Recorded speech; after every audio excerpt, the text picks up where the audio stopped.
बताता हूँ। Good morning to all of you. आज हम जिस टॉपिक के ऊपर बात करने वाले हैं बहुत ही जो है कि क्या है, इंटरेस्टिंग टॉपिक है। और इस टॉपिक को अगर आपने समझ लिया, interesting in the sense, topic को जब आप समझोगे ना तो इसमें आपको इंटरेस्ट आएगा, है ना। कि हाई ब्लड प्रेशर का रूट कॉज क्या है। अगर हमें रूट कॉज समझ में आ गया, कॉन्सेप्ट समझ में आ गया, फंडामेंटल समझ में आ गया, तो उस चीजों पे काम करना क्या हो जाता है, आसान हो जाता है। तो हम कल क्या समझ रहे थे, बहुत सारी चीजों को हमने समझा था, आज उसको थोड़ा सा रिवाइज करा देता हूँ। और फिर आगे हम समझने वाले हैं कि हाई बीपी किस तरीके से अदर अदर जो है कि कारण जो है कि बीमारियों की बनती है। तो सबसे पहले हमने क्या समझा था कि अगर आपको ब्लड प्रेशर को समझना है तो आपको किसको समझना पड़ेगा, आपको अपने ब्लड को समझना पड़ेगा। अगर आपने ब्लड को समझ लिया तो ब्लड प्रेशर समझना क्या हो जाएगा, आपके लिए आसान हो जाएगा। तो ब्लड समझने का मतलब क्या है कि ब्लड हमारे बॉडी में क्या होता है, एक ट्रांसपोर्ट सिस्टम की तरह काम करता है। ये क्या ट्रांसपोर्ट करता है, जो आप खाना खाते हो उसको जो है कि आपके बॉडी में ट्रांसपोर्ट करता है। जो आप मेडिसिन लेते हो उसको क्या करता है, वो ट्रांसपोर्ट करता है। जो आप विटामिन ले रहे हो, जो आप कार्बोहाइड्रेट्स ले रहे हो, जो आप मिनरल्स ले रहे हो, जो आप फाइबर ले रहे हो, तो हर चीज जो भी आपके बॉडी के अंदर आ रही है, आप ऑक्सीजन ले रहे हो, आप कार्बन डाइऑक्साइड छोड़ रहे हो, तो हर सारी चीज आपके अंदर क्या हो रही है, ब्लड के माध्यम से ही घूम रही है आपके ब्लड में। तो अभी हमने क्या समझा कि ब्लड क्या है, कैरियर की तरह काम करता है, ट्रांसपोर्ट सिस्टम की तरह काम करता है। ये ब्लड कभी भी ना ओपन नहीं घूमता कि आपकी पूरी बॉडी ब्लड से भरी हुई है, ऐसा नहीं है। आपकी जो है ना बॉडी में ब्लड कैसे घूमता है, ब्लड वेसल्स के माध्यम से घूमता है। ब्लड वेसल्स अगर आपको नहीं समझ में आ रहा हो तो ये डायग्राम में आप समझ लो, है ना। डायग्राम क्या बता रहा है, ये जो आपको दिख रही है ना, इसको ब्लड वेसल्स बोला जाता है। ये आपके बॉडी में जो वायर वायर टाइप की चीजें दिख रही है, ये क्या है, ब्लड वेसल्स है। मतलब क्या है, ब्लड के ट्यूब्स है जिसमें कि ब्लड क्या होता है, फ्लो होता है। तो ब्लड किसके माध्यम से फ्लो होता है आपके बॉडी में, ब्लड जो है कि ब्लड वेसल्स के माध्यम से फ्लो होता है। ब्लड कभी भी जो है ना ओपनली फ्लो नहीं होता है। अब ब्लड वेसल जैसे आपके घर में क्या आता है, पानी आता है, तो पानी ऐसे ही बहकर के आता है क्या, नहीं, पाइप के थ्रू आता है ना। तो जिस तरीके से पानी पाइप के थ्रू आता है, उसी तरीके से ब्लड किसके थ्रू को घूमता है आपके बॉडी में, ब्लड वेसल्स के माध्यम से, ब्लड ट्यूब के माध्यम से। अगर ये ब्लड क्या होता है आपके बॉडी में घूमता है। तो ये जो ब्लड वेसल्स होती है तीन प्रकार की होती है। पहला क्या होता है, उसको आर्टरीज बोला जाता है। और दूसरे को क्या बोला जाता है, वेन्स बोला जाता है। और तीसरे को क्या बोला जाता है, कैपिलरीज बोला जाता है। तो आर्टरीज क्या होती है, मोटी पाइपलाइन, है ना। मोटी पाइपलाइन को क्या बोला जाएगा, आर्टरीज बोला जाएगा। मैं पाइपलाइन से क्या कर रहा हूँ, इसको आपको एग्जांपल दे रहा हूँ कि जो घर की मोटी पाइपलाइन होती है जिससे कि आपके घर में पानी आता है, उसको क्या बोलेंगे, आर्टरीज बोलेंगे। और घर का जो वेस्ट मटेरियल है जो बाहर निकलता है पतली पाइप से, उसको क्या बोलते हैं, वेन्स बोलते हैं। तो जो हार्ट से आपके बॉडी में जो ब्लड लेकर के जाने वाली जो पाइप है उसको क्या बोलेंगे, आर्टरीज बोलेंगे। और बॉडी से हार्ट की तरफ जाने वाली पाइपलाइन को क्या बोलेंगे, वेन्स बोलेंगे। और आर्टरीज और वेन्स को जो जो एक पाइप कनेक्ट करती है उसको क्या बोला जाता है, कैपिलरीज बोला जाता है। कैपिलरीज बहुत बारीक होती है ना, बहुत बारीक होती है। तो समझ में आया कि हमारी ब्लड की ट्यूब्स कैसी होती है, एक होती है आर्टरीज, दूसरी होती है वेन्स, तीसरी होती है कैपिलरीज। आर्टरीज क्या करती है, ब्लड से आपके हार्ट से क्या करती है, बॉडी की तरफ ब्लड को लेकर के जाती है। और वेन्स क्या करती है, वेन्स करती है आपके बॉडी से हार्ट की तरफ जो ब्लड जाता है उसको बोला जाता है वेन्स। और आर्टरीज और वेन्स को जो कनेक्ट करती है उसको क्या बोला जाता है, कैपिलरीज बोला जाता है। उस ट्यूब को कैपिलरीज बोला जाता है। तो यहां तक मुझे लगता है समझ में आ गया कि ब्लड क्या है। अब ये ब्लड बनता किसका है, तो ब्लड जो है ना, ब्लड 50% वाटर से बना हुआ है और 50% सॉलिड मटेरियल से बना हुआ है। आपके ब्लड में 50% क्या है, पानी है। और 50% क्या है, सॉलिड कंपोनेंट्स है। अगर पानी नहीं रहेगा तो ब्लड घूमेगा क्या, कोई भी चीज को अगर फ्लो करानी है तो उसको क्या होना चाहिए, लिक्विड होना जरूरी है। उसमें लिक्विड होना क्या है, जरूरी है। अगर लिक्विड नहीं रहेगा तो घूमेगा क्या, नहीं घूमेगा। तो आपका ब्लड जो बना हुआ है 50% वाटर से और 50% सॉलिड कंपोनेंट से बना हुआ है। अभी 50% जो है कि सॉलिड कंपोनेंट्स क्या है, उसमें रेड ब्लड सेल्स है। रेड ब्लड सेल्स क्या करता है, ऑक्सीजन ले जाने का काम करता है। आपके जो है कि जो भी सेल्स हैं, जो भी सेल्स के पास ऑक्सीजन कैसे पहुंचता है, रेड ब्लड सेल्स के माध्यम से पहुंचता है।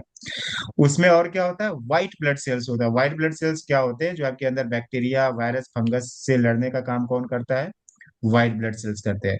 और प्लेटलेट्स क्या होते हैं, मान लो कि अगर आपका कोई कट लग गया, खून बहने लगा, तो खून ज्यादा नहीं बहे उसके में कौन काम करता है, प्लेटलेट्स काम करता है। आपके ब्लड में और क्या घूम रहा है, आपके ब्लड में जो है कि प्रोटीन घूम रहा है। जो आप प्रोटीन खाना खाते हो वो आपके ब्लड में घूमता है। आप फैट ले रहे हो, तेल और घी ले रहे हो, तो कहाँ घूम रहा है, वो आपके ब्लड में ही जा रहा है, वो है ना। ब्लड के से माध्यम से ही आपके पूरे सेल्स में वो जाता है। मिनरल्स, नमक आप खाते हो कहाँ जाता है, वो ब्लड में ही घूमते रहता है ना। आयरन, हार्मोन्स हो गया, पोटेशियम हो गया, चीनी, शक्कर, मैदा जो भी आप खा रहे हो कहाँ पे जा रहा है, आपके ब्लड में जो कन्वर्ट होता है ना, वो जा करके रिफाइन होकर के कन्वर्ट हो जाता है। कार्बोहाइड्रेट्स किस में कन्वर्ट हो जाता है, ग्लूकोज में हो जाता है। प्रोटीन किस में कन्वर्ट हो जाता है, एमिनो एसिड में हो जाता है। और उसका जो वेस्ट मटेरियल होता है बाहर से निकल जाता है। जो काम की चीजें होती है क्या होती है, ब्लड में घूमते रहती है, ब्लड में घूमते रहती है, सेल्स के पास पहुंचते रहती है। मेडिसिन जो आप लेते हो, खा जो है कि मेडिसिन खाते बराबर आपको पेट में दर्द क्यों ठीक हो जाता है, वो ब्लड में जा करके फिर क्या करता है, वो सेल्स में जो है कि ऑर्गन्स पे जाता है और काम करता है, इसलिए जो है कि मेडिसिन का हमें फायदा होता है। तो हमारा ब्लड किससे बना हुआ है, 50% वाटर और 50% किससे, सॉलिड कंपोनेंट से हमारा ब्लड बना हुआ है। इतना हमें लगता है क्लियर हो गया। अभी जब भाई ब्लड ब्लड ट्यूब में मूव करता है, फ्लो करता है, तो जो ब्लड की जो ट्यूब है ना, उस पर प्रेशर क्रिएट करता है। पानी अगर ब्लड में अगर ट्यूब में अगर पानी को बहाओगे तो ट्यूब पे क्या करता है, पानी प्रेशर क्रिएट करता है। इसी को ब्लड प्रेशर कहा जाता है। ब्लड प्रेशर किसको कहा जाता है, अगर मान लीजिए कि आपके ब्लड ट्यूब में ब्लड फ्लो हो रहा है, तो ब्लड ट्यूब की वॉल्स पे क्या करेगा, प्रेशर क्रिएट करेगा। और इस प्रेशर को क्या बोला जाता है, ब्लड प्रेशर बोला जाता है। अगर ये नॉर्मल प्रेशर क्रिएट कर रहा है तो आपका ब्लड प्रेशर क्या है, नॉर्मल है। लेकिन अगर ये ज्यादा प्रेशर क्रिएट करने लगे, ब्लड अगर ब्लड के वॉल्स पे, ब्लड ट्यूब की वॉल्स पे ज्यादा प्रेशर क्रिएट करे, तो इसे क्या बोलेंगे, हाई ब्लड प्रेशर बोलेंगे। इसी को हाई ब्लड प्रेशर बोला था। ब्लड प्रेशर और कुछ नहीं है। हाई ब्लड प्रेशर क्या है, कि जो आपके ब्लड वेसल्स में ब्लड फ्लो हो रहा है, अगर ब्लड की ट्यूब की वॉल्स पे ज्यादा प्रेशर क्रिएट करते हुए अगर फ्लो होता है, तो उसको क्या बोला जाता है, ब्लड प्रेशर बोला जाता है। अगर ये ज्यादा प्रेशर क्रिएट करे तो भी दिक्कत, और प्रेशर नहीं क्रिएट करे तो भी दिक्कत है ना। अगर प्रेशर नहीं क्रिएट करेगा तो उसको क्या बोलेंगे, लो ब्लड प्रेशर बोलेंगे। और वो ज्यादा प्रेशर क्रिएट करेगा वॉल्स पे, ट्यूब की वॉल्स पे अगर ज्यादा प्रेशर क्रिएट करेगा तो उसको क्या बोलेंगे, हाई ब्लड प्रेशर बोलेंगे, है ना। कल हमने समझा था कि ये ब्लड प्रेशर ट्यूब की वॉल्स पे प्रेशर क्यों क्रिएट करने लगता है, ज्यादा प्रेशर क्यों क्रिएट करने लगता है, नॉर्मली तरीके क्यों नहीं फ्लो होता है। तो हमने क्या समझा था, कुछ रीजन हमने समझे थे। पहला रीजन हमने क्या समझा था, कि अगर आपकी ब्लड की विस्कोसिटी बढ़ जाए, विस्कोसिटी मतलब क्या, कि अगर आपका ब्लड क्या हो जाए, गाढ़ा हो जाए, ब्लड की थिकनेस बढ़ जाए, तो क्या होगा, अगर मान लीजिए कि अगर ब्लड गाढ़ा हो गया ना, उसमें मतलब कि सॉलिड कंपोनेंट्स ज्यादा हो गए, उसके कंपोनेंट्स में क्या हो गई, गड़बड़ हो गई। ब्लड का जो एक्चुअल कंपोनेंट्स क्या है, 50% वाटर और 50% सॉलिड कंपोनेंट्स। अगर उसमें जो है कि ग्लूकोज की मात्रा ज्यादा हो जाएगी, तो ब्लड क्या हो जाएगा, गाढ़ा हो जाएगा। गाढ़ा हो जाएगा तो गाढ़े खून को मूव कराने में दिक्कत होगी, है ना। मान लो कि पानी जल्दी फ्लो होगा या शहद फ्लो होगी जल्दी, तो पानी फ्लो होगा, क्यों, क्योंकि उसमें पानी ज्यादा है, उसकी पानी जो है कि क्वांटिटी ज्यादा है। शहद में क्या है, पानी की क्वांटिटी कम है। तो अगर आपका खून गाढ़ा हो गया तो खून को क्या करना पड़ेगा, प्रेशर के साथ फ्लो कराना पड़ेगा। क्यों, अगर खून को प्रेशर के साथ फ्लो नहीं कराओगे, अगर खून दौड़ेगा ही नहीं, तो क्या होगा, आपके जो है कि सेल्स तक ऑक्सीजन नहीं पहुंचेगा। और सेल्स तक ऑक्सीजन नहीं पहुंचेगा तो सेल्स क्या हो जाएंगे, डेड हो जाएंगे, और बॉडी की डेथ हो जाएगी। तो खून तो चौबीसों घंटा दौड़ ही रहा है आपके बॉडी में, है ना। आप सो जाते हो फिर भी आपका खून चलते ही रहता है, दौड़ते ही रहता है। और अगर खून गाढ़ा हो गया तो क्या होगा, उसको जो है कि फ्लो होने में दिक्कत होगी। तो हार्ट क्या करता है, प्रेशर क्रिएट करता है कि भैया तू जा, है ना, जिस ऑर्गन्स को ऑक्सीजन की जरूरत है जल्दी से दे करके आ। तो क्या होता है कि वो प्रेशर के साथ जब मूव करता है, जब उस पर प्रेशर पड़ता है, तो वॉल्स पे भी प्रेशर क्रिएट करेगा। और वॉल्स पे प्रेशर क्रिएट करता है तो इसको क्या बोलते हैं, हाई ब्लड प्रेशर बोलते हैं। तो पहला रीजन हमने क्या समझा, कि अगर आपका ब्लड की विस्कोसिटी बढ़ गई, ब्लड की थिकनेस बढ़ गई, तो ब्लड क्या करेगा, प्रेशर क्रिएट करेगा वॉल्स पे। अब ब्लड की विस्कोसिटी क्यों बढ़ जाती है, तो हमने क्या समझा था, कि जब आप कार्बोहाइड्रेट्स खाओगे तो कार्बोहाइड्रेट्स किस में कन्वर्ट होगा, ग्लूकोज में कन्वर्ट होगा। और अभी हमारी हैबिट क्या है, हम केवल कार्बोहाइड्रेट्स ही खाते हैं। मॉर्निंग से लेकर के रात तक हम क्या खा रहे हैं, कार्बोहाइड्रेट्स खा रहे हैं। एक्चुअली खाना क्या होना चाहिए, खाना हमारा बैलेंस्ड होना चाहिए। खाने में हमारे क्या होना चाहिए, कार्बोहाइड्रेट्स भी होना चाहिए, प्रोटीन भी होना चाहिए, विटामिन भी होना चाहिए, मिनरल्स भी होना चाहिए, फाइबर भी होना चाहिए, और वाटर भी होना चाहिए। इन सारे चीजों को कॉम्बिनेशन को क्या बोला जाता है, बैलेंस्ड डाइट बोला जाता है। लेकिन हम क्या बैलेंस डाइट ले रहे हैं क्या, बिल्कुल नहीं ले रहे हैं। सवेरे उठते बराबर हम क्या पीते हैं, चाय। चाय में क्या है, शक्कर। शक्कर क्या है, कार्बोहाइड्रेट्स। कार्बोहाइड्रेट्स क्या करेगा, ग्लूकोज में कन्वर्ट कर देगा। चाय के साथ हम क्या खाते हैं, ब्रेड, टोस्ट, बिस्किट। वो क्या है, मैदा और शक्कर है। मैदा और शक्कर क्या है, कार्बोहाइड्रेट्स। कार्बोहाइड्रेट्स किस में कन्वर्ट हो जाएगा, ग्लूकोज में कन्वर्ट हो जाएगा। फिर उसके बाद हम क्या खाएंगे, रोटी और सब्जी नाश्ते में खाएंगे, क्योंकि हर घर में तो यही बनता है, सवेरे नाश्ते में क्या बनेगा, रोटी और सब्जी बनेगी ना। रोटी क्या है, गेहूं की रोटी, कार्बोहाइड्रेट्स। सब्जी में आलू है तो क्या है, कार्बोहाइड्रेट्स। तो हमने सवेरे उठते बराबर क्या किया, अपने पेट में कार्बोहाइड्रेट्स कार्बोहाइड्रेट्स कार्बोहाइड्रेट। फिर दोपहर में हमने क्या किया, फिर से दाल चावल रोटी सब्जी खाई तो क्या डाला, कार्बोहाइड्रेट्स है ना। रोटी क्या है, कार्बोहाइड्रेट, चावल क्या है, कार्बोहाइड्रेट, सब्जी में आलू है तो क्या है, कार्बोहाइड्रेट।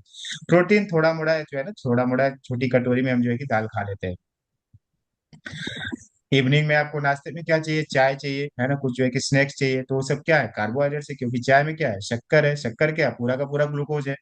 तो आपने शाम को भी क्या लिया, कार्बोहाइड्रेट्स लिया। रात में क्या बनेगा घरों में, रोटी और सब्जी बनेगी। रोटी क्या है, कार्बोहाइड्रेट, सब्जी क्या है, कार्बोहाइड्रेट्स, अगर उसमें आलू है तो हम क्या कर रहे हैं, हम बैलेंस डाइट नहीं खा रहे। इसकी वजह से क्या हो रहा है, हमारे बॉडी में ब्लड में ग्लूकोज की मात्रा बढ़ी रहती है, और ये क्या करता है, ब्लड के कंपोजिशन को गड़बड़ कर देता है, सॉलिड कंपोनेंट्स को ज्यादा कर देता है। उसकी वजह से क्या होते हैं, सॉलिड कंपोनेंट ज्यादा होने से क्या होती है, ब्लड की थिकनेस बढ़ जाती है, और ब्लड की अगर थिकनेस बढ़ गई तो क्या हो जाएगा, blood pressure, high blood pressure होगा। क्यों, क्योंकि ब्लड क्या करेगा, प्रेशर के साथ मूव करेगा, क्योंकि ब्लड को तो घूमना है भाई।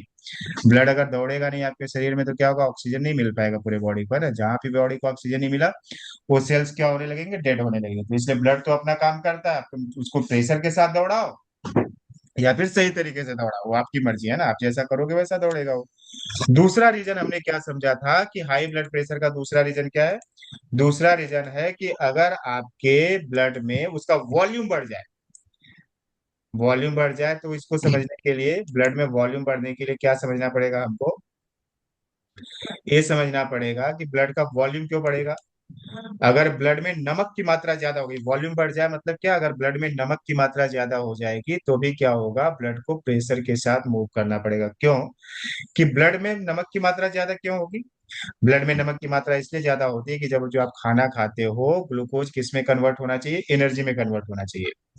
तो आपने खाना खाया और ग्लूकोज लिया तो एनर्जी में तो कन्वर्ट हो गया, लेकिन हमने क्या किया, उस एनर्जी को क्या किया, एक्सपेंडिचर नहीं किया, उस एनर्जी को खर्चा नहीं किया। खाना खाने के बाद हमने क्या किया, जो है कि लैपटॉप पे बैठ गए 4 घंटा, ऑफिस में हमने क्या किया, 4 घंटा 5 घंटा बैठे ही रह गए, तो खाना क्या हुआ, बर्न नहीं हुआ, जो एनर्जी क्या हुई, बर्न ही नहीं हुई। या फिर हम मोबाइल लेकर के बैठ गए, रील्स देखने लगे, तो खाना क्या हुआ, बर्न नहीं हुआ।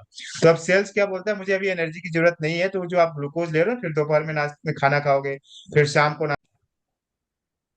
तो अभी तक हमने क्या समझा कि अगर ब्लड में नमक की मात्रा ज्यादा हो जाएगी तो भी गड़बड़ हो जाएगा। नमक की मात्रा क्यों ज्यादा होगी, कि जब आप खाना खाते हो, जो खाना एनर्जी में कन्वर्ट नहीं होता, वो किस में कन्वर्ट हो जाता है, फैट में कन्वर्ट हो जाता है। लेकिन ग्लूकोज की मात्रा क्या हो रही है, आपके ब्लड में घूम ही रहा है, तो ब्लड में ग्लूकोज तो घूम ही रहा है ना, क्योंकि हम खाना क्या खा रहे हैं, सुबह दोपहर शाम रात में हम जो है कि ग्लूकोज ले ही रहे हैं, glucose in the sense carbohydrates हम खा ही रहे हैं ना।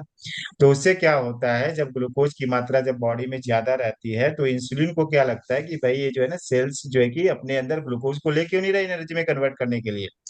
इसका मतलब क्या है कि उसको ऐसा लगता है कि सेल्स हो गए डिस्चार्ज। इसका मैंने आपको एग्जांपल बताया था कि मान लो कि आपके पास फोर व्हीलर है और उसका पेट्रोल की टंकी जो है ना पूरी फुल भरी हो, लेकिन उसकी बैटरी डिस्चार्ज है, तो क्या वो कार स्टार्ट होगी, क्या नहीं स्टार्ट होगी। क्यों, क्योंकि उसकी बैटरी डिस्चार्ज है। तो इंसुलिन को ऐसा लगता है कि ये जो सेल्स है ना डिस्चार्ज हो गए हैं।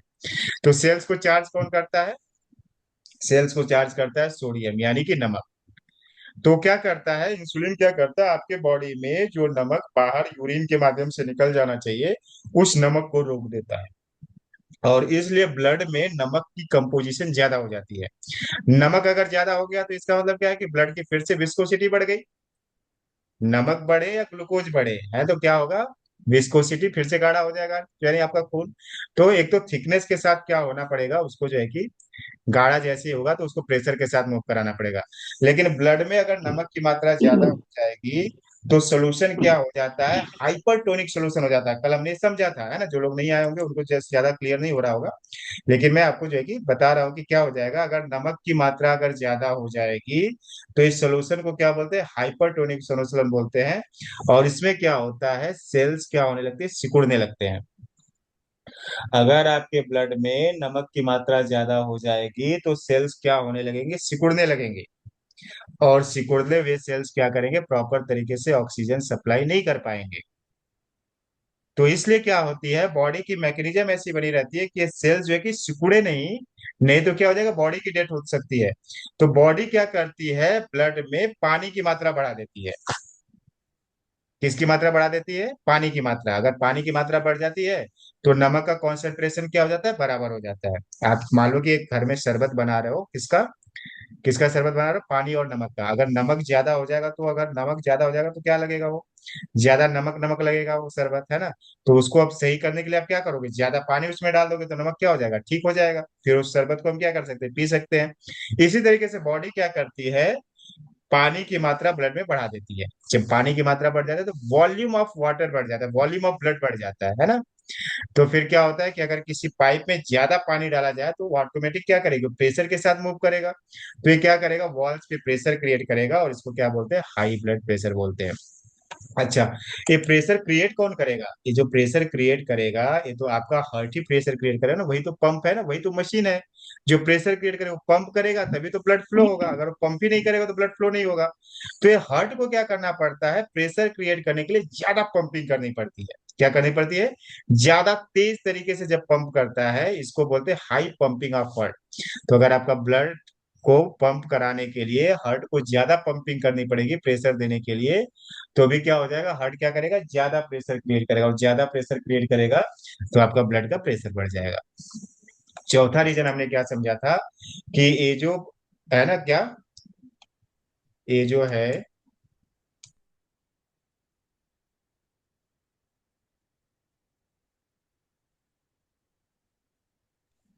इंसुलिन, क्या है? इंसुलिन है ग्रोथ हार्मोन। इंसुलिन क्या करता है? आपकी जो ब्लड की ट्यूब है ना उसको जो है कि हार्ड कर देता है। इंसुलिन क्या करता है? ब्लड की ट्यूब को उसकी हार्डनेस बढ़ा देता है, और अंदर से क्या होता है? मसल्स क्या हो जाती है? हार्ड होने लगती है। जब मसल्स हार्ड होने लगती है तो अंदर का रास्ता क्या होने लगता है? पतला होने लगता है, सकरा होने लगता है। और जब रास्ता ही पतला हो गया ब्लड की ट्यूब का, तो ब्लड को क्या करना पड़ेगा? पतले रास्ते से ज्यादा ब्लड जाएगा, या फिर ओपन रास्ता रहेगा तो उससे ज्यादा ब्लड जाएगा। तो जब रास्ता पतला हो जाता है तो ब्लड को क्या करना पड़ता है? प्रेशर के साथ मूव करना पड़ता है, और ये रीजन है जिसके वजह से आपके बॉडी में ब्लड प्रेशर बढ़ जाता है। तो पहला रीजन, अगर आपके ब्लड का कंपोजिशन गड़बड़ हो गया, अगर आपकी शुगर की मात्रा ज्यादा हो गई तो विस्कोसिटी बढ़ जाएगी। नमक की मात्रा ज्यादा हो गई तो विस्कोसिटी बढ़ जाएगी। नमक की मात्रा को कम करने के लिए बॉडी क्या करेगी? उसमें पानी की मात्रा बढ़ा देगी। तब पानी की मात्रा बढ़ जाएगी तो वॉल्यूम ऑफ वाटर बढ़ जाएगा। जब वॉल्यूम ऑफ वाटर बढ़ जाएगा तो प्रेशर के साथ ब्लड क्या होगा? मूव करेगा और ब्लड प्रेशर क्रिएट करेगा। पंप को क्या करना पड़ेगा? ज्यादा प्रेशर क्रिएट करना पड़ेगा। जब पंप क्या करेगा, यानी कि हार्ट क्या करेगा? ज्यादा पंप करेगा तो प्रेशर ज्यादा होगा, तो ज्यादा प्रेशर होगा तो जो है कि ब्लड के वॉल्स पे, ब्लड वेसल्स के वॉल्स पे क्या होगा? ज्यादा प्रेशर क्रिएट होगा और ब्लड प्रेशर बढ़ जाएगा। ये जो इंसुलिन हार्मोन है, जो इंसुलिन ज्यादा सिक्रेट हो रहा है आपके बॉडी में, क्यों? क्योंकि आप ग्लूकोज ज्यादा खा रहे हो। तो जितना ज्यादा ग्लूकोज खाओगे उतना ज्यादा इंसुलिन का निर्माण होगा। और ये इंसुलिन ग्रोथ हार्मोन, अगर एक ग्लूकोज अगर सेल्स अंदर नहीं जा पाएंगे तो इंसुलिन भी क्या करेगी? आपके बॉडी में घूमती रहेगी। और इंसुलिन क्या करेगी? आपकी जो ब्लड वेसल्स की वॉल्स है उसको हार्ड करना स्टार्ट कर देगी, क्योंकि ये क्या है? ग्रोथ हार्मोन है ना? तो ये क्या करेगी? जब आपके वॉल्स हार्ड होने लगेंगे, स्टिफ होने लगेंगे, तो वॉल्स की जो है कि साइज क्या होने लगेगी? पतली होने लगेगी। रास्ता जो है पतला होने लगा और ब्लड जो है कि प्रेशर के साथ मूव करेगा, इसको हम बोलते हैं ब्लड प्रेशर। ठीक है, ये सारी बातें समझ में आया है ना? तो इससे क्या दिक्कत है? अगर ब्लड प्रेशर के साथ मूव हो रहा है तो दिक्कत कहाँ पे है? ब्लड को प्रेशर के साथ मूव होने दो ना, क्या दिक्कत है? तो मान लीजिए कि अगर कोई आदमी आपको बार बार धक्का देगा, बार बार धक्का देगा, बार बार धक्का देगा, बार बार धक्का देगा, तो आपको दिक्कत होगी या नहीं दिक्कत होगी? अगर मान लीजिए कि एक जो है ना दीवार है, उस पे आप बार बार हथौड़ी से मारोगे, बार बार हथौड़ी से मारोगे, बार बार हथौड़ी से मारोगे, बार बार हथौड़ी से मारोगे, तो वॉल्स क्या होगी? खुरदरी होगी या नहीं होगी? दीवार खुरदरी होगी या नहीं होगी? दीवार में जो है कि ब्रेक होगा या नहीं होगा? तो ये क्या होता है कि जब ये जो है कि ब्लड बार बार प्रेशर क्रिएट करता है, बार बार प्रेशर क्रिएट करता है, तो अंदर की जो दीवारें होती है ब्लड के ट्यूब की, वो क्या होने लगती है? ब्रेक होने लगती है, खुरदरी होने लगती है। समझ में आ रहा है? ये जो मान लो कि ये ब्लड है, ये ब्लड ट्यूब है और इसके अंदर ब्लड पास हो रहा है, तो ब्लड क्या करेगा? जब प्रेशर करेगा तो ये जो अंदर से जो दीवार है ना इसकी, उस पे क्या करेगा? बार बार प्रेशर क्रिएट करेगा, बार बार प्रेशर क्रिएट करेगा, तो अंदर से वो वॉल्स क्या होने लगती है? डैमेज होने लगती है, और हार्ड होने लगती है, स्टिफ होने लगती है। तो अंदर से जब डैमेज होने लगती है वॉल्स, कमजोर होने लगती है। कोई चीज डैमेज होगी तो क्या होगा? कमजोर होगा। वॉल्स क्या होती है? ब्लड वेसल्स की वॉल्स क्या हो जाती है? हार्ड हो जाती है, कमजोर हो जाती है, और अंदर से खुरदरी हो जाती है। तो अंदर से जब खुरदरी हो जाती है तो आपके ब्लड में कोलेस्ट्रॉल भी घूम रहा है। तो खुरदरी चीजें पे कोई भी चीज क्या है ना, जल्दी जाकर के चिपक जाती है। आप कोई भी खुरदरी चीज पे अगर कोई चीज आप चिपकाना चाहोगे ना, तो उस पे जो है कि जल्दी चिपक जाएगा। लेकिन अगर उसमें इलास्टिसिटी ज्यादा रहेगी, है ना, प्रॉपर रहेगा, तो उसमें जो है कि चिपकेगा नहीं। तो ये क्या होते हैं, जो कोलेस्ट्रॉल जो अंदर में आपके ब्लड में घूम रहे हैं, वो क्या होते हैं, खुरदरी चीजों पे जाकर के चिपक जाते हैं, और वहां चिपकना स्टार्ट कर देते हैं, और क्या होते हैं, वो ब्लॉकेज क्रिएट कर देते हैं जाकर के आर्टरीज में। और जब ये जाकर के वॉल्स में, ब्लड वेसल्स की वॉल्स में ब्लॉकेज क्रिएट करेगा, कोलेस्ट्रॉल और कैल्शियम वहां पे जाकर के जमा हो जाएगा, तो क्या होगा, हार्ट अटैक की संभावना हो जाएगी। क्योंकि क्या होगा, ब्लड प्रॉपर तरीके से हार्ट में पास नहीं करेगा, हार्ट तक पहुंचेगा नहीं। हार्ट तक अगर ब्लड पहुंचेगा ही नहीं, तो हार्ट को ऑक्सीजन मिलेगा नहीं। और अगर ये ब्लॉकेज ज्यादा मात्रा में हो जाएगी, तो क्या होगा, हार्ट अटैक की संभावना हो जाएगी। तो ये जो बार बार जो वॉल्स पे प्रेशर क्रिएट कर रहा है, इससे क्या हो जाती है, जो आपकी आर्टरीज है, वो क्या हो जाती है, एक तो पतली हो जाती है, हार्ड हो जाती है, और डैमेज हो जाती है, और अंदर से खुरदरी हो जाती है। उससे क्या होता है कि उस पे कोलेस्ट्रॉल जाकर के जमा हो जाता है, और उससे क्या करता है, और रास्ता को पतला कर देता है, और जिससे ब्लड फ्लो क्या हो जाता है, कम हो जाता है। और इसके वजह से क्या होता है, आपके जो है कि आर्टरीज में ब्लॉकेज क्रिएट होता है, और हार्ट अटैक होने की संभावना होती है। जब ब्लॉकेज क्रिएट होता है, तो आपको क्या होगा, सीने में दर्द होगा, सांस फूलेगी, अचानक पसीना आएगा। और अगर ये ब्लॉकेज ज्यादा मात्रा में बढ़ गई, और हार्ट में ब्लड प्रॉपर तरीके से पास नहीं हुआ आर्टरीज में, तो बहुत बार क्या होता है, सडन डेथ भी हो जाती है। और ये अगर कोलेस्ट्रॉल क्या हो गया, फट गया है ना, फट गया, तो पूरा क्या करेगा, आर्टरीज को ब्लॉक कर देगा, और क्या हो जाएगा, इंसान की डेथ हो जाएगी। तो ये ब्लड प्रेशर क्या कर रहा है, आपकी आर्टरीज की वॉल्स को क्या करता है, डैमेज करता है, साथ साथ में खुरदरी कर देता है, और उसकी वजह से क्या होता है, हार्ट अटैक आने की संभावना होती है। और ये प्रेशर कौन क्रिएट कर रहा है, आपका हार्ट कर रहा है। तो हार्ट को क्या लग रहा है, हार्ट को ज्यादा काम करना पड़ रहा है। तो हार्ट को ज्यादा काम करना पड़ रहा है, तो हार्ट की इफिशियंसी भी क्या होती है, कमजोर होने लगती है। ये हार्ट जब प्रेशर के साथ जब ब्लड को लेकर के जाता है ना, तो हार्ट की मसल्स भी क्या होने लगती है, स्ट्रांग होने लगती है, और हार्ट बराबर तरीके से क्या कर पाता है, फंक्शन नहीं कर पाता है। तो हार्ट की भी इफिशियंसी कमजोर होने लगती है, और हार्ट अटैक आने की संभावना होती है। क्लियर हो रहा है सभी लोगों को मैं क्या बता रहा हूँ, कि हाई ब्लड प्रेशर से हार्ट अटैक आने की संभावना कैसे हो सकती है। तो हाई ब्लड प्रेशर से हार्ट अटैक के आने की संभावना इसलिए हो सकती है कि ब्लड प्रेशर क्या करेगा, ब्लड पे प्रेशर क्या करेगा, आपकी वॉल्स पे प्रेशर क्रिएट करेगा, जिसकी वजह से क्या हो जाएगी, ब्लड वेसल्स क्या हो जाएंगे, कमजोर होने लगेंगे, डैमेज होने लगेंगे। उस पे क्या दिक्कत होने लगेगी, वो खुरदरा होने लगेगा, और खुरदरी वॉल्स पे क्या होता है, कोलेस्ट्रॉल जाकर के चिपक जाता है, और अगर कोलेस्ट्रॉल जाकर के चिपकने लगेगा, तो ब्लॉकेज क्रिएट करेगा, और ब्लॉकेज क्या करेगा, आपका हार्ट अटैक आने की संभावना को बढ़ा देगा। दूसरा क्या है कि हार्ट को जब प्रेशर ज्यादा देना पड़ता है, तो हार्ट की इफिशियंसी क्या होने लगती है, कम होने लगती है, और हार्ट क्या होता है, उसकी मसल्स क्या होती है, स्ट्रांग हो जाती है, और हार्ट प्रॉपर तरीके से क्या होती है, उसकी पंपिंग प्रॉपर तरीके से नहीं हो पाती है।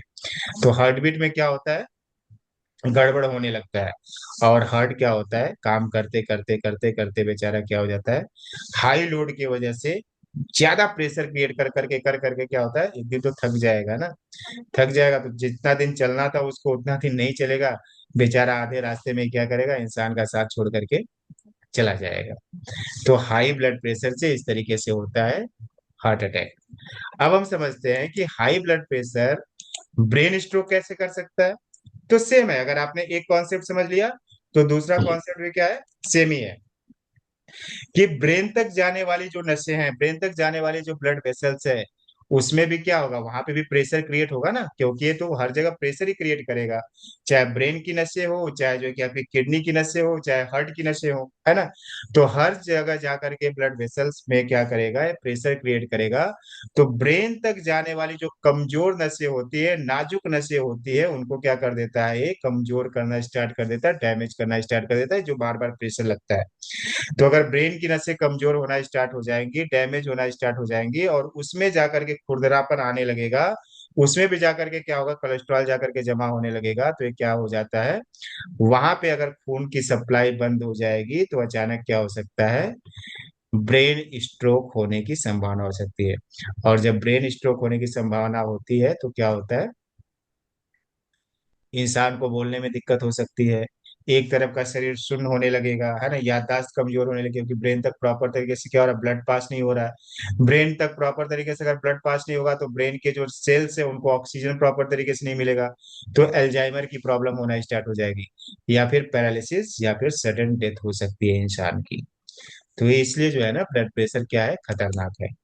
ब्लड प्रेशर पे इसलिए हमें क्या करना है, काम करने की जरूरत है, क्योंकि ब्रेन तक जाने वाली जो नसें वो बहुत ही पतली होती है, सक्रिय होती है, और उस पे जो है कि अगर प्रेशर के साथ ब्लड फ्लो हो रहा है तो उसको और क्या करता है, उस जो है कि ब्लड वेसल्स को क्या करता है, डैमेज करता है अंदर से, उसको स्टिफ बनाता है, हार्ड बनाता है, और अंदर क्या करता है, उसको डैमेज क्रिएट करता है, उस पे जो कि खुरदरापन लाता है, और उस पे कोलेस्ट्रॉल जाकर के अगर चिपक गया, तो वहां पे अगर कोलेस्ट्रॉल जाकर के चिपकेगा तो वहां पे ब्लॉकेज क्रिएट होगा, ब्लड प्रॉपर तरीके से ब्रेन तक नहीं पहुंचेगा, ऑक्सीजन प्रॉपर तरीके से ब्रेन तक नहीं पहुंचेगी, सेल्स को प्रॉपर तरीके से ऑक्सीजन नहीं मिलेगा, न्यूट्रिएंट्स नहीं मिलेगा, तो प्रॉब्लम क्रिएट होना स्टार्ट हो जाएगा।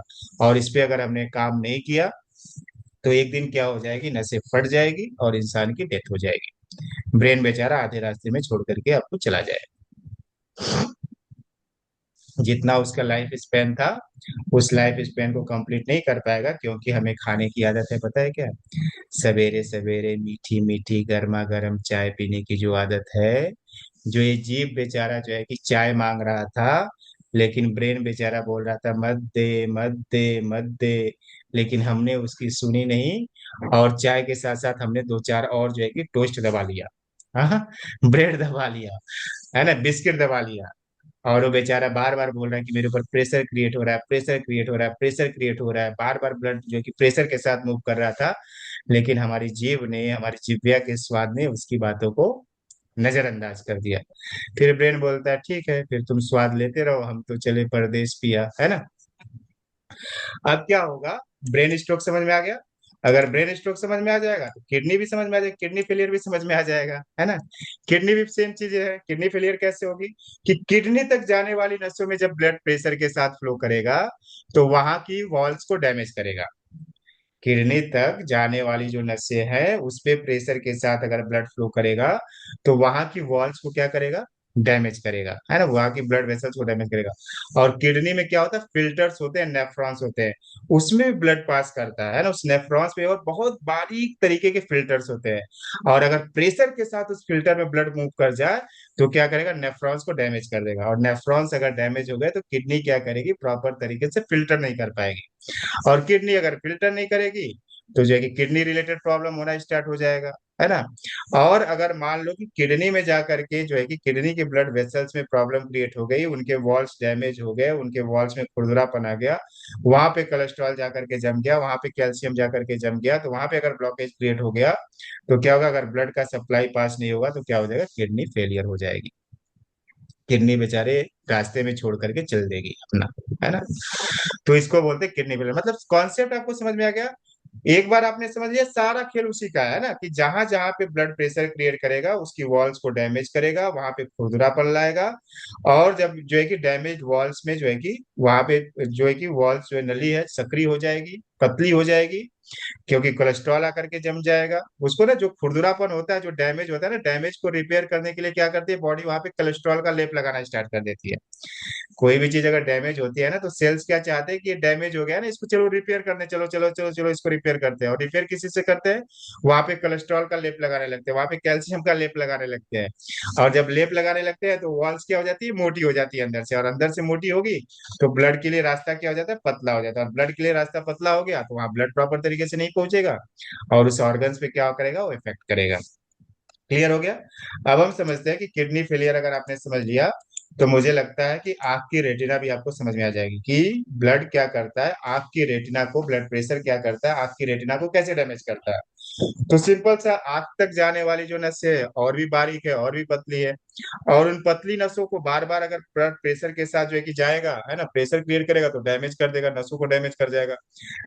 आंख की नसें क्या होने लगती है, सिकुड़ने लगती है, क्यों, क्योंकि उनको ऑक्सीजन प्रॉपर तरीके से नहीं मिल पाता है। क्यों? क्योंकि ब्लड प्रॉपर तरीके से सप्लाई नहीं हो रहा।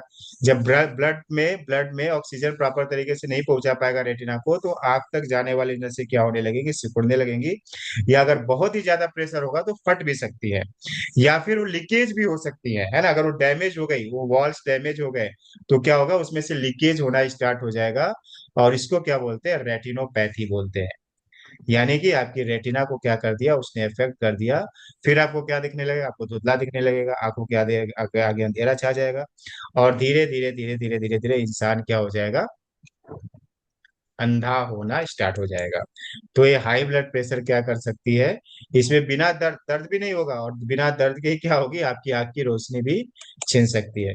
अगर ये चीजें आपको समझ में आ गई, तो आपको ये समझ में आ जाएगा कि पैरालिसिस कैसे होती है ना। पैरालिसिस, अगर आपको ब्रेन स्ट्रोक हो गया, ब्रेन तक जाने वाली जो नसें है अगर क्या हो गई, डैमेज हो गई, वहां तक ब्लड पास नहीं होगा, तो जैसे ही ब्रेन स्ट्रोक होगा, तो जितना भी आपके बॉडी तक का जो भी ऑर्गन्स है, मतलब जो नर्व सिस्टम है, उसमें क्या हो जाएगा, काम करना बंद कर देगा। और जैसे ही काम करना बंद करेगा, वो ऑर्गन्स क्या हो जाएगा, पैरालाइज्ड हो जाएगा।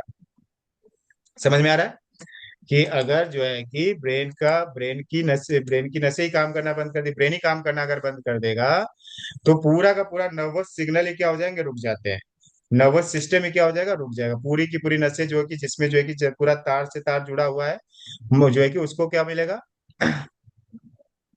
कोई सिग्नल ही नहीं मिलेगा। जब सिग्नल ही नहीं मिलेगा, तो हाथ पैर काम करना बंद कर देंगे, चेहरा टेढ़ा मेढ़ा हो जाएगा, बोलने चलने में परेशानी होने लगेगी। और जीवन भर इंसान क्या हो जाता है, अच्छा खासा इंसान क्या हो जाता है, विकलांग हो जाता है। तो अभी तक हमने क्या समझा कि हाई ब्लड प्रेशर कैसे हार्ट अटैक कर सकता है, हाई ब्लड प्रेशर कैसे जो है कि आपका किडनी फेलियर कर सकता है, हाई ब्लड प्रेशर कैसे जो है कि आपके रेटिना को डैमेज कर सकता है, और हाई ब्लड प्रेशर कैसे आपके ब्रेन को डैमेज कर सकता है, हाई ब्लड प्रेशर कैसे पैरालिसिस ला सकता है। अब हम समझने वाले छोटी मोटी बहुत सारी चीजें जो है कि हाई ब्लड प्रेशर करता है। जैसे अगर आपके सेक्सुअल ऑर्गन्स तक अगर आपका जो है कि ब्लड नहीं पहुंचेगा प्रॉपर तरीके से, तो क्या होगा, सेक्सुअल डिस्फंक्शन होना स्टार्ट हो जाएगा। मेल में क्या प्रॉब्लम होगी, इरेक्टाइल डिस्फंक्शन की प्रॉब्लम होना स्टार्ट हो जाएगी। फीमेल में क्या प्रॉब्लम हो जाएगी, कामेच्छा की कमी हो जाएगी। तो इस तरीके से अगर ब्लड में सप्लाई कम हो गया, तो ये भी प्रॉब्लम अगर हो रही है, तो ब्लड प्रेशर के माध्यम से ही हो रही है ना। मेमोरी लॉस की प्रॉब्लम होगी, मैंने बताया कि अगर आपको ब्रेन तक प्रॉपर तरीके से अगर जो है कि ब्लड सप्लाई नहीं होगा, है ना, ऑक्सीजन नहीं पहुंचेगा, तो इंसान को क्या होगा, एल्जाइमर की प्रॉब्लम होना स्टार्ट हो जाएगी।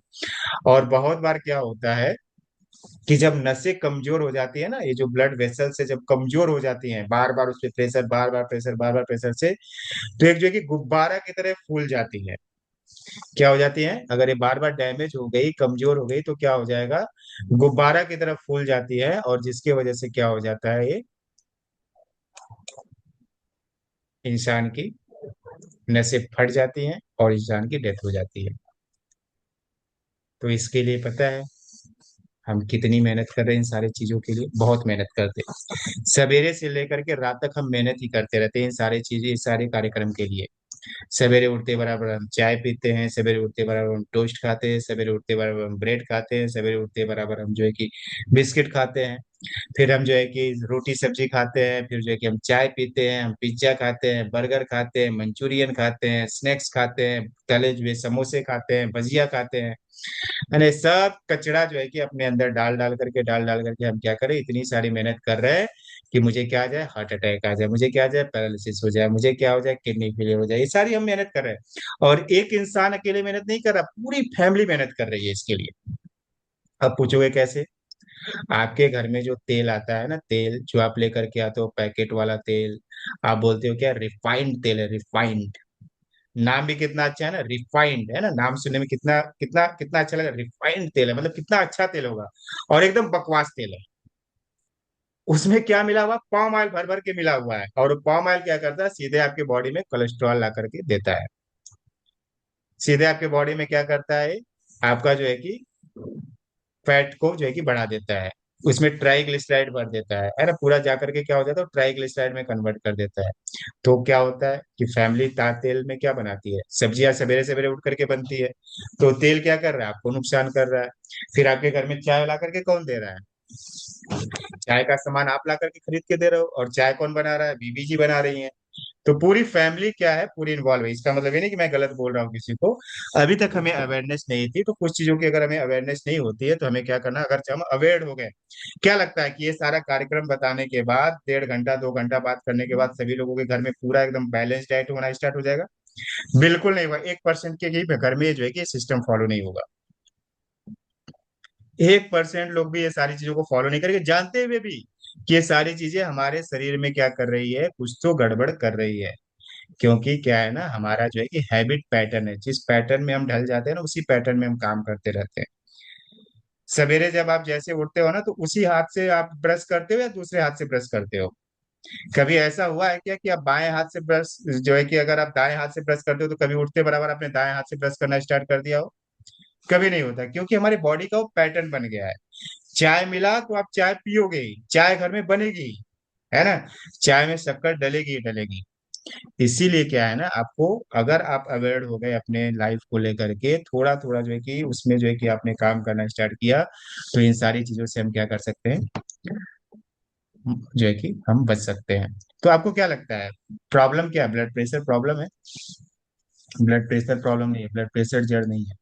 जड़ क्या है, कि जो हम खाना खा रहे हैं, हमारे खाने की हैबिट में गड़बड़ है। हम जो खाना खा रहे हैं, हम क्या कर रहे हैं, केवल कार्बोहाइड्रेट्स वाले खाना खा रहे हैं, कार्बोहाइड्रेट्स ही केवल इंटेक कर रहे हैं। आपके खाने में क्या होना चाहिए, प्रोटीन होना चाहिए, विटामिन्स होना चाहिए, मिनरल्स होना चाहिए, फैट होना चाहिए, फाइबर होना चाहिए, वाटर होना चाहिए। अगर ये सारा का कंपोजिशन आपके खाने में, जब कभी भी आपके सामने खाने की थाली आए, तो उस खाने की थाली को थोड़ा 1 मिनट गौर करके देखो कि आज जो मैंने खाना खाया उसमें क्या बैलेंस डाइट खाया था क्या? तो आपको जवाब मिलेगा कि नहीं। तो जब आपको जवाब मिले नहीं, तो आप ये समझ लेना कि मेरा ब्लड प्रेशर आज नहीं तो कल बढ़ने वाला है। आज नहीं है तो ठीक है, अंदर कार्यक्रम चल रहा है ना, अभी नहीं, 10-15 साल से वो कार्यक्रम चल रहा है। अचानक ये सारी चीजें दिखती है और अचानक ही हम डॉक्टर के पास जाते हैं। बोले अरे फला आदमी तो बहुत अच्छा था, अचानक से हॉस्पिटल में कैसे एडमिट हो गया, अचानक से उसको ब्लॉकेज हो गया, उसको स्ट्रेन डल गई, एंजियोप्लास्टी हो गई। अभी तो कल तक तो बात कर रहा था, अच्छा था। परसों हॉस्पिटल में कब पहुंच गया और कब उसको स्ट्रेन भी डल गया, आपको पता ही नहीं चलेगा। क्योंकि ये कार्यक्रम को लगा कि आज हुआ, क्या नहीं, आज नहीं हुआ, बहुत से कई सालों से वो कार्यक्रम चल ही रहा था। तो इसलिए क्या करना है कि अगर आपको अवेयरनेस हो गई है, तो इस पे आपको काम भी करना है। ये सारी बातें जो बताई जा रही है ना, ऐसा नहीं कि बहुत जो है कि हमको बहुत मजा आ रहा है आपको बताने में, ऐसा बिल्कुल नहीं है। हम चाहते हैं कि इन सारी चीजों की लोगों को अवेयरनेस आ जाए, जो कहीं पे भी नहीं बताया जा रहा है। कोई भी डॉक्टर, कोई भी जो है कि सिस्टम, ये सारी चीजें नहीं बता रहा है। बिजनेसमैन तो बिल्कुल नहीं चाहते कि ये सारी बातें आपको पता चले। जो तेल वाली फैक्ट्री, वो चाहेगी क्या कि ये सारी बातें लोगों को पता चल जाए और उनका तेल का कारखाना बंद हो जाए? कभी नहीं चाहेगी, है ना? डॉक्टर कभी चाहेंगे क्या कि ये सारी चीजें आपको पता चल जाए और उनका जो है कि बिजनेस बंद हो जाए? कभी नहीं चाहेंगे। आप डॉक्टर के पास जाओगे तो डॉक्टर बैठ करके आपको इतना ज्ञान नहीं देगा। वो क्या देगा, आपको मेडिसिन देगा। वो ज्ञान देगा क्या? डॉक्टर तो वैसे भी बात नहीं करता, और जितने बड़े बड़े डॉक्टर के पास जाओगे उतना कम बोलता है। देखा है आपने ना, जितना बड़ा बड़ा डॉक्टर होते हैं, जितनी बड़ी बड़ी फीस होती है, जितना बड़ा नाम होता है, उतना वो कम बोलते हैं। वो बस क्या करते हैं, पेपर पेन साथ में लेकर के बैठे रहते हैं, आपसे कुछ कुछ चीजें पूछते रहते हैं, वो तो मुझसे बोलते नहीं है, बस आप ही बोलते हो। और उसके बेस पे कलम चलाते रहते हो और ला करके दे देते हैं, अब जाओ टेस्ट करा लो, जाओ ये मेडिसिन खा लो, यही करते हैं, है ना? तो इसलिए क्या है कि अगर आप ये चीजें समझ गए, तो इस पे आप क्या करना, हमको काम करना स्टार्ट कर देना है। खुद तो अपना हेल्थ अच्छा रखना है और अपने फैमिली मेंबर्स की हेल्थ को अच्छा रखना है। और हम अगर किसी की मदद कर सकते हैं, तो आपको क्या होगा, उनकी मदद करो। तो जब हेल्थ अवेयरनेस सेशन हो ना, तो आप अपने फैमिली के साथ बैठा करो, अपनी वाइफ के साथ बैठा करो, अपने बच्चों के साथ बैठा करो, अपनी बेटी के साथ बैठा करो, अपने पेरेंट्स के साथ बैठा करो, जिससे कि क्या हो जाए कि पूरी फैमिली अगर इन्वॉल्व होकर के सेशन को देखेगी, तो क्या होगा, काम हो सकता है। तब उनको मालूम चले, अच्छा ये वाला तेल नहीं खाना चाहिए ना, हमें राइस ब्रांड खाना चाहिए, चलो राइस ब्रांड लेकर के आओ, है ना?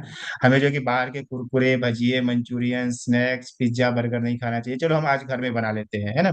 अगर खाने की इच्छा हो रही है, तो हम उन चीजों को घर में बनाएंगे। बाहर का समोसा क्यों लेकर के आएंगे, हम घर में तलेंगे, अच्छे तेल में तलेंगे समोसा, है ना? अगर हमको चाय पीने की इच्छा हो रही है, तो हम शक्कर क्यों पियेंगे, है ना? हमारे हमारे कंपनी में स्टीविया मिलता है, हम स्टीविया यूज करेंगे, जिससे हमें कि हमारा ब्लड का सेम जो है कि लेवल्स नहीं बढ़े। तो छोटी छोटी चीजें आपने किया ना, तो रिजल्ट जो है कि ड्रास्टिक आते हैं। अगर ये चीजें नहीं किया, फिर ये सारा बताने का कोई भी फायदा नहीं। So wish you well. मुझे लगता है कि सारी बातें आपको समझ में आई होगी, इन सारी बातों पे आप अमल करेंगे और लोगों को भी जो है ना जागरूक करेंगे इन सारी बातों को। ये आपको सिखाया इसलिए जा रहा है कि आप लोगों को ये सारी चीजों की आपको पूरा डेप्थ में नॉलेज हो जाए, कि जब आप किसी को बीपी के बारे में बताओ ना, तो इतना बता दो उसको कि लगे कि हाँ इस आदमी क्या है, एकदम नॉलेजेबल आदमी है, मुझे सही से गाइड कर सकता है, मुझे से हेल्प कर सकता है, मुझे सही क्या कर सकता है, कंसल्टिंग दे सकता है। सो अगर आपके कुछ सवाल होंगे तो आप जरूर पूछिए, आपके जो है ना सवालों को मैं आपको यहाँ पे